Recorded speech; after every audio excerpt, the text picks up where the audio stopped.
आपको पहले ले चलते हैं लखीमपुर और तस्वीर दिखाते हैं लखीमपुर खीरी की, जहां के भाजपा विधायक योगेश वर्मा का एक वीडियो वायरल हो रहा है। भाजपा विधायक योगेश वर्मा के पैर के रगड़ने से सड़क उखड़ गई और ऐसी ही तस्वीर कर गाजीपुर से आई थी। विधायक ने ठेकेदार अफसरों की मिलीभगत का आरोप लगाया है। गांव वालों की शिकायत के बाद विधायक पहुंचे थे मौके पर। 22 लाख की लागत से 1200 मीटर सड़क का निर्माण चल रहा है। नकहा ब्लॉक में सड़क बन रही है और घटिया सड़क का निर्माण का आरोप लगा हुआ है। तो देखिए तस्वीर हम आपको दिखा रहे हैं। ये तस्वीर है लखीमपुर खीरी की, जहां पर ग्रामीणों की शिकायत के बाद भाजपा विधायक योगेश वर्मा पहुंचे मौके पर। 22 लाख की लागत से 1200 मीटर की जो सड़क का निर्माण चल रहा है उसका वो रियलिटी टेस्ट करने पहुंचे थे। विधायक ने जब पैर रगड़ा सड़क पर तो सड़क उखड़ने लगी और उसके बाद विधायक ने ठेकेदार अफसरों की मिलीभगत का आरोप लगाया। लेकिन सवाल यह है कि गाजीपुर के जो विधायक थे वो तो ये कह रहे थे कि हमारे सरकार नहीं, हम सुभाषपा के विधायक हैं, लेकिन लखीमपुर खीरी में जो विधायक हैं वो भाजपा के हैं और वो ये कह रहे हैं कि ठेकेदार और अफसरों की मिलीभगत है। तो सवाल यह है कि इस मिलीभगत को तोड़ेगा कौन, इस पर कार्रवाई कौन करेगा। तो लखीमपुर में घटिया सड़क निर्माण को कई सवाल उठ रहे हैं। पहला सवाल यह है कि 22 लाख की लागत से बनी इस सड़क की इतनी जल्दी हालत खस्ता कैसे हो गई, ये कैसे उखड़ने लगी। दूसरा सवाल यह है घटिया सड़क निर्माण का जिम्मेदार कौन है, क्या ठेकेदार और अफसरों में मिलीभगत है, विकास के नाम पर आखिर कौन खिलवाड़ कर रहा है। और सवाल यह भी है कि घटिया सड़क निर्माण के जिम्मेदार अधिकारियों और ठेकेदारों पर एक्शन कब होगा। तो देखिए तस्वीर आपको दिखा रहे हैं और ये तस्वीर है लखीमपुर खीरी की, जहां पर भाजपा विधायक योगेश वर्मा को जानकारी मिली तो वो मौके पर पहुंचे और जैसे ही उन्होंने पैर से रगड़ा जो घटिया सड़क थी वो उखड़कर बाहर जाने लगी। तो नकहा ब्लॉक में घटिया सड़क निर्माण की तस्वीर सामने आई है। भाजपा विधायक योगेश वर्मा का ये वीडियो वायरल हो रहा है और सवाल ये भी है कि ये ठेकेदार और अफसरों की मिलीभगत अगर है तो इस मिलीभगत को तोड़ेगा कौन, कार्रवाई कौन करेगा। जब मैं यहाँ पे आया, यहाँ पे आने के बाद में मैंने देखा कि ना तो उन्होंने मिट्टी यहाँ से छुड़ाई और ना ही उन्होंने बिल्कुल इसी तरीके से ढालते हुए सड़क चले जा रहे थे। तब मैंने संबंधित CD1 के एक्सीएन और जेई को मैंने फ़ोन किया। मैंने कहा कि तुरंत आइए, काम रुकवाइए आके, पहले सड़क साफ होगी। सड़क साफ होने के बाद में, क्योंकि जब तक मिट्टी की लेयर नीचे पड़ी रहेगी उसके ऊपर कभी भी काम नहीं हो सकता। एबीपी गंगा लगातार प्रशासन की लापरवाही को उजागर करने का काम कर रहा है, लेकिन सड़क निर्माण में धांधली पर लगाम नहीं लग रही। इससे पहले गुरुवार को भी हमने ऐसी ही तस्वीर दिखाई थी जो गाजीपुर से सामने आई। 2 तस्वीरें आपके सामने हैं, हम दिखा रहे हैं आपको, जो सड़क निर्माण में धांधली को दिखाती हैं, भ्रष्टाचार का खेल खोल रही हैं। पहली तस्वीर लखीमपुर, जो दूसरी तस्वीर है वो लखीमपुर खीरी की है, जहां पर विधायक योगेश वर्मा ने सड़क निर्माण में धांधली की पोल खोली। तो वहीं कल की तस्वीर आई, जो पहली तस्वीर आप देख रहे हैं कल की है गाजीपुर की। यहाँ 5 दिन पहले सड़क बनी थी जो विधायक के जूते की ठोकर से ही उखड़ गई और यहाँ भी धांधली की जो खेल चल रहा था इसको विधायक ने इसकी पोल खोली। विधायक बेदी राम जो जखनिया से विधायक है, उन्होंने 4 किलोमीटर सड़क निर्माण में भ्रष्टाचार को उजागर किया। अब सवाल ये है कि जो बड़े बड़े दावे PWD डिपार्टमेंट करता है, मंत्री भी सड़कों पर उतरे थे, लेकिन अगर उनके उतरने के बाद भी इस तरीके से बेलगाम है अधिकारी और ठेकेदार, तो क्या ये मान लिया जाए कि भ्रष्टाचार से व्यवस्था नहीं लड़ पा रही है। और लखीमपुर से हमारे सहयोगी नवीन अवस्थी जुड़ गए। नवीन, जिस तरीके से ये सड़क का खेल सामने आया है, ये कहां पर सड़क बन रही थी और इस तस्वीर के सामने आने के बाद कोई अधिकारी जागा है या सब सो रहे हैं? जी बिल्कुल, आपको बताते ये पहला मामला नहीं है। इससे पहले से सदर विधायक भाजपा के हैं योगेश वर्मा, इससे पहले भी सड़क के मामले में कई बार हाथ दिखा चुके हैं और इससे पहले भी सड़क खोद कर लोगों को, अधिकारियों को संदेश दिया, डीएम को बताया कि इस तरीके से घटिया निर्माण हो रहा है, वो ठीक नहीं है। अभी एक निर्माण हो रहा था भंसड़िया इलाके में, उस पर भी सवालिया निशान उठाया। ताजा मामला है कल का, जो ये नकहा ब्लॉक का मामला है। गांव की रोड है, ये बन रही थी और इसमें साफ से शुरू में देखा सकता है कि तरीके से पैर लगाते ही सड़क उखड़ गई। तो विधायक नाराज हो गए थे और लगातार अधिकारियों से कह रहे हैं इस तरीके से घटिया निर्माण हमारे इलाके में नहीं होना चाहिए। और उनका साफ कहना है कि हम अपने ही लोगों से परेशान ही कि इस तरीके से घटिया निर्माण हो रहा है, हमारी ही कोई नहीं सुन रहा है हमारी सरकार। लेकिन नवीन ये बताइए कि आप बता रहे हैं कि विधायक कई बार सड़कों की पोल खोल चुके हैं, वो लड़ाई लड़ते रहते हैं, लेकिन उनकी कोई सुन नहीं रहा है। तो क्या लखीमपुर में अधिकारी और ठेकेदार इतने बेलगाम हैं, इतने मनमाने हैं कि विधायक की भी नहीं सुनते? बिल्कुल साफ योगेश शर्मा जैसा बता रहे हैं, उससे तो साफ यही अंदेशा लगाया जा सकता है कि योगेश शर्मा विधायक की जब नहीं सुनी जा रही है तो आम आदमी की कैसे सुनी जा रही है।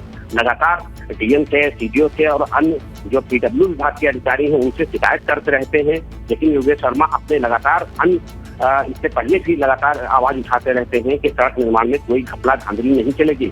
फिर ये ताजा मामला आया है, लगातार योगेश शर्मा कहना है कि हमारी ही नहीं सुनी जा रही है कि सड़क निर्माण, उनका दावा है कि इस तरीके से ठेकेदार जिन्होंने किया है उन पर हम कार्रवाई करवाएंगे, FIR भी दर्ज करवाएंगे। बिल्कुल, लेकिन नवीन अब सवाल ये उठता है कि जो ये पूरा मामला सामने आया है इसमें क्या कोई प्रशासन का व्यक्ति या डीएम कोई संज्ञान ले रहे हैं?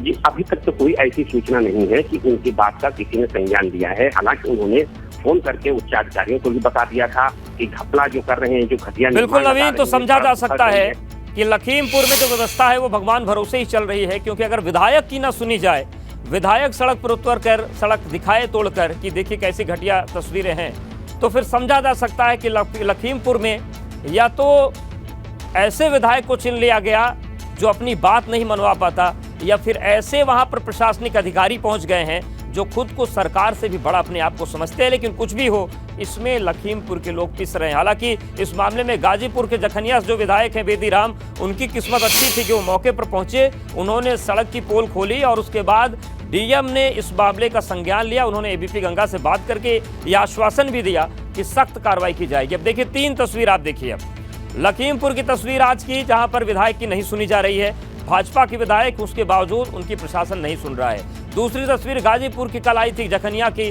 जहां पर सड़क विधायक के पैरों से ही टूटकर बाहर हो गई थी। और तीसरी तस्वीर देखिए सीतापुर की, हम आपको दिखा रहे हैं, वहां पर भी हालात ऐसे ही सड़कों पर हैं। लेकिन अब सवाल ये है कि उत्तर प्रदेश की सड़कों को आखिर कौन निगल रहा है? वो कौन लोग हैं जो सड़कों का नाम पर आए पैसे को खा रहे हैं, और वो कौन लोग हैं जो ऐसे लुटेरों को बचा रहे हैं? तो ये 3 तस्वीरें हम आपको दिखा रहे हैं। लखीमपुर, गाजीपुर, सीतापुर, अंधेरगर्दी की इंतहा हो गई है। और ग्रामीण क्षेत्रों में खास तौर से जो सड़कें हैं वहां पर तो भ्रष्टाचार का आलम ऐसा है कि कोई देखना ही नहीं चाहता, कोई सुनना ही नहीं चाहता।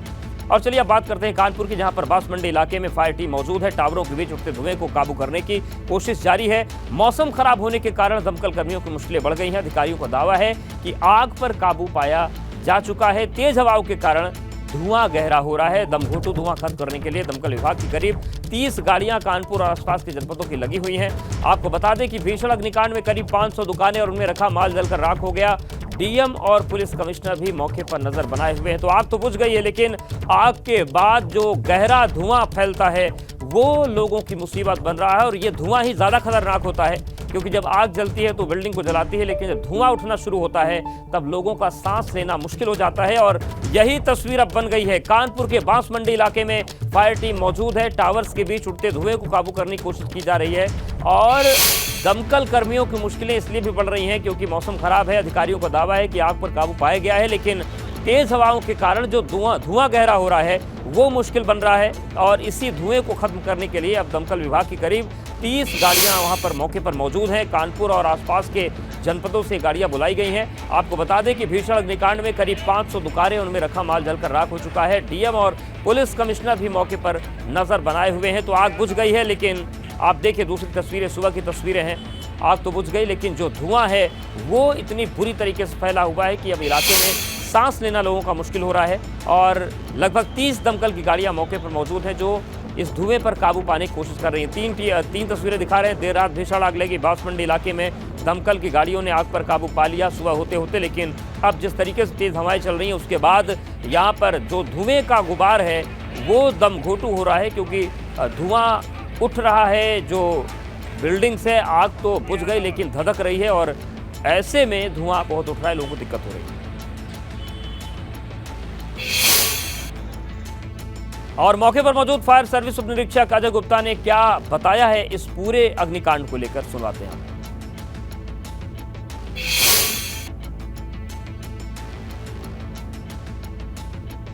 उसके बाद मसूद कॉम्प्लेक्स और इसके बगल में न्यू अमराज कॉम्प्लेक्स में भी ये आग चपेट में आए और कई दुकानें मानी जा रही हैं कि सैकड़ों दुकानें हैं जो रेडीमेड की जलकर खाक हो गई हैं। आपको दिखाएं, धुआं काफ़ी निकल रहा है अंदर से, और इसको बुझाने के लिए दमकल विभाग के कर्मी आसपास के जनपदों से बुलाए गए हैं। बड़ी आग इसे कह सकते हैं। अभी तक फिलहाल किसी जनहानि की सूचना नहीं आई है, क्योंकि देर रात में यह आग लगी थी।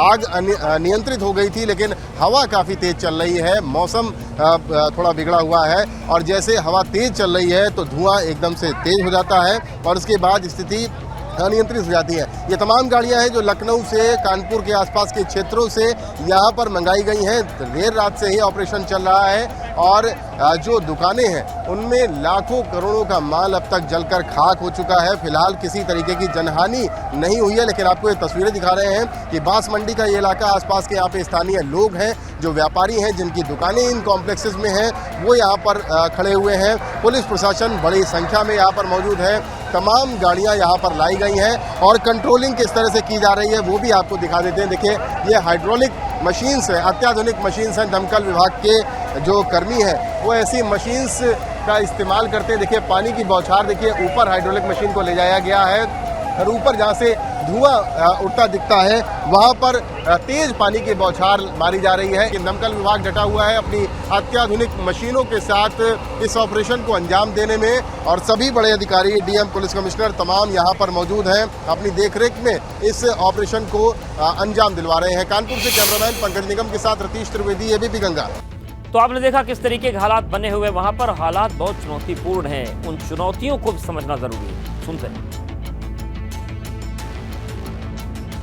बांसमंडी के कॉम्प्लेक्सेस में जो आग लगी है उसे बुझाने का दमकल विभाग भरसक कोशिश कर रहा है। आसपास के जनपदों की तमाम गाड़ियां मंगाई गई हैं। रात में यहां पर आग भड़की और एक एक करके आसपास के 3-4 टावर्स को अपनी जद में ले लिया है। जो दमकल विभाग के सीनियर ऑफिसर्स हैं वो यहाँ पर मौजूद हैं। कानपुर के सीएफओ दीपक कुमार जी हैं, लखनऊ से भी अधिकारी यहाँ पर पहुंचे हुए हैं। सर, किस तरह से आग को कंट्रोल कर रहे हैं और क्या अब तक हुआ है? देखिए, आग जो लगभग 1:30 बजे के आसपास लगी है, जैसा बताया गया है, क्योंकि सीएफओ कानपुर ने जैसा बताया यहाँ पे मौजूद थे वो, और 10-12 आदमियों को उन्होंने तुरंत रेस्क्यू भी किया है। और चूँकि बिल्डिंग एक दूसरे से सारी कनेक्टेड हैं, अटैच बिल्डिंग हैं, और हर एक बिल्डिंग के अंदर शॉप्स हैं जिसमें कपड़े की दुकानें हैं, और इसमें कपड़े के अलावा प्लास्टिक, गत्ता और काफ़ी सारे ज्वलनशील पदार्थ भरे हुए हैं, और जिसकी वजह से आग जो तेज़ी से फैली। लेकिन उसके बावजूद भी फायर सर्विस ने अपना काम बढ़िया से किया है, भरसक प्रयास किया है, और आप देख रहे हैं उसी प्रयास की वजह से आग कंट्रोल में है। कितनी दुकानें, कितने कॉम्प्लेक्सेस की जद में हैं, कितनी दुकानें हैं यहाँ पर, क्या कोई जनहानि भी? देखिए, लगभग 4 और 5 जो है सामने से जो बिल्डिंग्स हैं वो तो दिखाई दे रही हैं। बाकी धुआं दूसरी बिल्डिंगों से आ रहा है, तो हम लोग कोशिश कर रहे हैं कि उन बिल्डिंगों में आग ना फैले, और जहाँ पर आग दिखाई दे रही है उन्हीं बिल्डिंगों में आग जो कन्फाइंड रहे, और हमने कोशिश भी कर सफल भी हुए। आसपास के कितने जनपदों से गाड़ियां मंगाई गई हैं दमकल की, और कितनी गाड़ियां और कितने फायर फाइटर्स काम कर रहे हैं इस आग पर काबू पाने? देखिए, तो हम ये गाड़ियां जो है यहाँ पे कानपुर की गाड़ियां हैं, 20 गाड़ियां तो कानपुर की हैं यहाँ पे। कानपुर के अलावा जो कानपुर के अंदर जो संस्थान है, जैसे सेना का संस्थान है, अन्य औद्योगिक की संस्थान है, उनकी गाड़ियां भी हैं। कानपुर से कैमरामैन पंकज निगम के साथ रतीश त्रिवेदी, एबीपी गंगा। तो आपने देखा किस तरीके से कानपुर में अग्निकांड को संभालने की कोशिश कर रही है। हालांकि यहाँ पर जो धुआं उठ रहा है वो अभी भी चुनौती बना हुआ है। कानपुर मंडी में लगी आग पर अखिलेश यादव का भी ट्वीट आया है, क्योंकि ये आग बहुत बड़ी थी और उन्होंने ट्वीट करके मुआवजा की मांग की है। उन्होंने ट्वीट में सरकार से मुआवजा देने की मांग की है।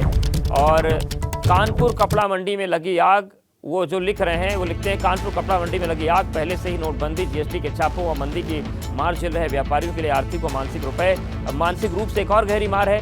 उत्तर प्रदेश भाजपा सरकार व्यापारियों को हुई हानि का तत्काल आकलन कर सच्चे मुआवजे की घोषणा करे, दमकल की क्षमता का भी आकलन हो। तो मतलब राजनीति की जो राह थी अखिलेश यादव ने यहाँ भी ढूंढ ली। आग के बहाने उन्होंने नोटबंदी और जीएसटी का मुद्दा उठाया है।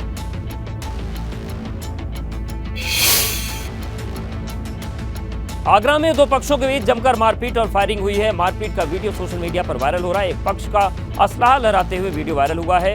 आगरा के समोगर गांव का ये पूरा मामला है। तो आगरा से बड़ी खबर है, जहां पर दो पक्षों में जमकर मारपीट हो गई, फायरिंग हुई है। मारपीट का वीडियो सोशल मीडिया पर वायरल हो रहा है। एक पक्ष का असलाह लहराते हुए वीडियो वायरल हुआ है। आगरा के समोगर गाँव का ये पूरा मामला है।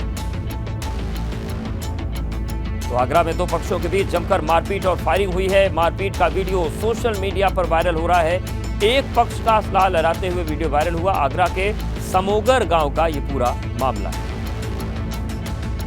तो देखिए तस्वीर भी हम आपको दिखा रहे हैं। आगरा की तस्वीर है जहां पर दो पक्ष आपस में भिड़ गए, काफी देर तक बवाल होता रहा और एक पक्ष इस दौरान असलहा लहराने लगा।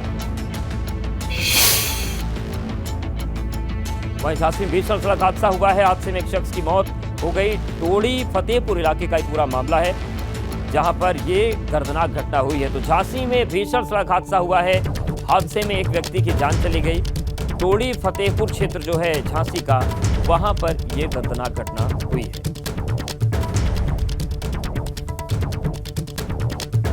तो सड़क हादसा हुआ है झांसी में, जहां पर भीषण सड़क हादसा हुआ और इसमें एक शख्स की जान चली गई। झांसी के टोड़ी फतेहपुर क्षेत्र में यह दुर्घटना हुई है जहां पर एक व्यक्ति को अपनी जान गंवानी पड़ी।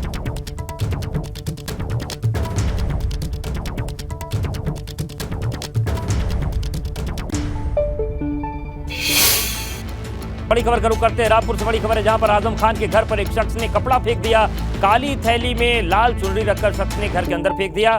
कपड़ा फेंकने वाला व्यक्ति सीसीटीवी में नजर आ भी रहा है। आजम खान की पत्नी तहसीन फातिमा ने शिकायत की है। पुलिस सीसीटीवी के जरिए आरोपी की पहचान करने में जुटी हुई है। देखिए यही वो कपड़ा है जो काली पन्नी में भरकर फेंका गया था। आपको बता दें कि आजम खान की पत्नी ने एसपी रामपुर को एक चिट्ठी लिखकर पुलिस से घटना के बारे में शिकायत की है और भविष्य में अपने परिवार की सुरक्षा की चिंता जताते हुए उनके घर पर पुलिस की वायु श्रेणी की सुरक्षा लगे होने के बावजूद इस तरह की पोटली फेंकी गई, जिससे आने वाले दिनों में संगीन वारदात हो सकती है। तो देखिए ये पहली तस्वीर हम आपको दिखा रहे हैं। एक व्यक्ति जो ये जा रहा है काली पन्नी लेकर, इसने आजम खान के घर पर देखिए किस तरीके से काली पन्नी फेंक दी। और सवाल उठ रहा है कि क्या आजम खान के घर पर कोई जादू टोना करने की कोशिश की गई है या फिर ये बदमाशी कर रहा है कोई। इस तरह से फर्जी मुकदमों में हमें फंसाया जा रहा है और फंसाया जा चुका है। पता नहीं अब इसके आगे और क्या करना चाहता है पुलिस और प्रशासन। आज सुबह जब मैं अपना गेट खोलने के लिए गई तो मैंने देखा गेट के अंदर बाहर की मतलब गेट की दीवार के अंदर कुछ सामान पड़ा हुआ है।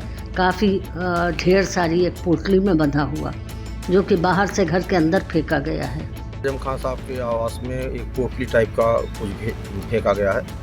उस पोटली में कुछ इस तरह की कपड़े हैं, टोपी है, कुछ जैसे मज़ार पर या कहीं उतार करके फेंक दिए जाते हैं। एक आदमी है जो पहचाना जा सकता है लेकिन अभी उसकी पहचान नहीं हुई है। जिसने देखा होगा अवश्य उसे पहचान लेगा। तो वो आदमी इधर से गुजरता है और वो पोटली को आवाज़ से फेंकते हुए आगे चला जाता है।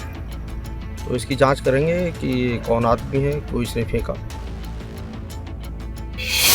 खबर उन्नाव से है जहां पर बिजली विभाग की बड़ी लापरवाही सामने आई है। टेंशन लाइन की चपेट में आने से कई लोग झुलस गए। हादसे में एक व्यक्ति की मौत भी हुई है। दो लोगों की हालत गंभीर है। गंभीर हालत में दोनों घायलों को सीएचसी में भर्ती करा दिया गया है। विभाग की लापरवाही से ग्रामीणों में नाराजगी है। तो उन्नाव में बड़ी लापरवाही सामने आई है बिजली विभाग की। हाई टेंशन लाइन की चपेट में आने से कई लोग झुलस गए। हादसे में एक व्यक्ति की मौत भी हुई है जबकि दो लोगों की हालत अभी गंभीर बनी हुई है। गंभीर हालत में दोनों घायलों को सीएचसी में भर्ती करा दिया गया है। विभाग की लापरवाही से ग्रामीणों में नाराजगी। तो उन्नाव से बड़ी खबर है जहां पर हाई टेंशन लाइन की चपेट में आने से कई लोग झुलस गए, जिनमें से एक व्यक्ति की जान चली गई जबकि दो लोगों की हालत अभी बहुत गंभीर बनी हुई है। गंभीर हालत में दोनों को सीएचसी में भर्ती कराया गया है। बिजली विभाग की लापरवाही से ग्रामीणों में भारी गुस्सा देखने को मिल रहा है। तो आप देखिए तस्वीर दिखा रहे हैं किस तरीके से लोग परेशान हैं। अस्पताल में भीड़ लगी हुई है और दो लोगों की हालत गंभीर बनी हुई है। हालांकि एक व्यक्ति की जान चली गई इस हादसे में, लेकिन दो लोग अस्पताल में उनका इलाज चल रहा है, लेकिन स्थिति उनकी बहुत अच्छी नहीं बताई जा रही। उन्नाव में हादसा हुआ है जहां पर हाई टेंशन लाइन की चपेट में आने से कई लोग झुलस गए। बिजली विभाग पर अब लोगों का गुस्सा फूट रहा है क्योंकि बिजली विभाग की लापरवाही से ये हादसा हुआ है। हमारे सहयोगी आशीष गौड़ जुड़ गए हैं। आशीष, ये किस तरीके से हादसा हुआ, कहां पर हुआ और कितने लोग झुलसे हैं? आपको बता रहे हैं भिखारीपुर गांव का मामला है। बांगा मोह कोतवाली क्षेत्र की घटना है जहां एक घर में जो है अचानक एकदम से वोल्टेज बढ़ जाता है। उसके बाद 3 लोग इसमें गंभीर रूप से झुलस जाते हैं, जिसमें एक की मौत हो जाती है और 2 लोग गंभीर रूप से झुल रहे हैं, जिनको जिला अस्पताल में चिकित्सा के लिए भेजा गया है। जी बिल्कुल। क्या कोई जनप्रतिनिधि या अधिकारी मौके पर पहुंचा है? जी जनप्रतिनिधि तो मौके पर नहीं पहुंचा है, लेकिन पुलिस के आला अधिकारी मौके पर पहुंचे हैं और झुलसे जो लोग हैं उनके उपचार के लिए व्यवस्था करवा रहे हैं। जी शुक्रिया आशीष आपका जानकारी के लिए, अपडेट्स के लिए। और उन्नाव से एक और खबर है, जहां पर ग्राम सभा की जमीन को कब्जा मुक्त कराने पहुंची टीम के सामने महिला ने जमकर बवाल कर दिया। महिला ने आत्महत्या की धमकी देकर घर के बाहरी हिस्से में आग लगा दी, साथ ही खुद पर भी डीजल उड़ेल दिया। हालांकि पुलिसकर्मियों और अधिकारियों ने महिला को सुरक्षित बचा लिया। बताया जा रहा है कि महिला मामूली रूप से झुलस गई। घटना अजगैन थाना क्षेत्र के इटकुटी गांव की है। मामला अजगैन कोतवाली क्षेत्र के इटकुटी ग्राम पंचायत के मजरे तिलियानी गांव का है, जहां पर अजय प्रजापति अपने परिवार के साथ ग्राम सभा की जमीन पर 40 साल से परिवार के साथ रह रहा था। अजय को पीएम आवास योजना के तहत सरकारी आवास मिला है, जिसके बाद वो कब्जे की भूमि पर निर्माण करा रहा था, जिसे रोकने प्रशासन की टीम पहुंची। हंगामे के बाद देर रात एडीएम नरेंद्र सिंह और एसडीएम हसनगंज अंकित शुक्ला ने मौके पर पहुंचकर जांच पड़ताल कर रिपोर्ट तैयार की है। वहीं डीएम अपूर्वा दुबे ने मामले की एसडीएम हसनगंज अंकित शुक्ला से 24 घंटे में रिपोर्ट तलब की। घटना के बाद प्रशासन ने विस्तृत रूप से जांच शुरू कर दी। सीधा बताओ तो आगे लगाने बात खत्म तो आगे लगाने में सीधा वीडियो बना। हमारा घर गिराया जा रहा था, बोल रहे थे यहाँ से हटाओ। हमारी दुकान है, हम हटा देंगे, गिरा देंगे तो हमारा लोन भी है, हम कहाँ से पैसे देंगे।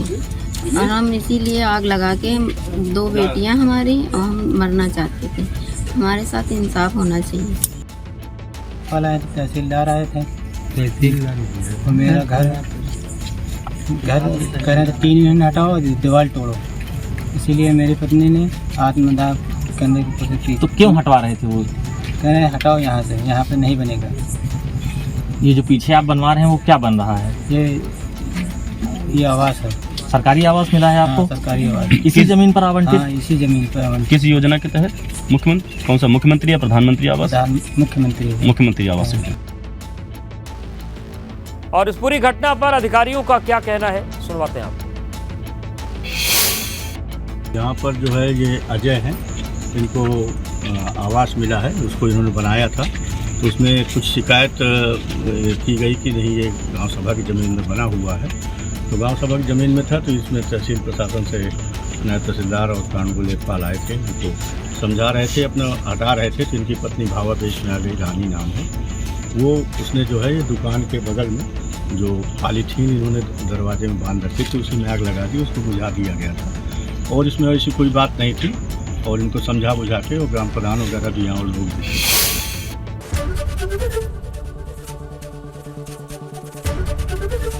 एबीपी गंगा, खबर आपकी, जुबान आपकी।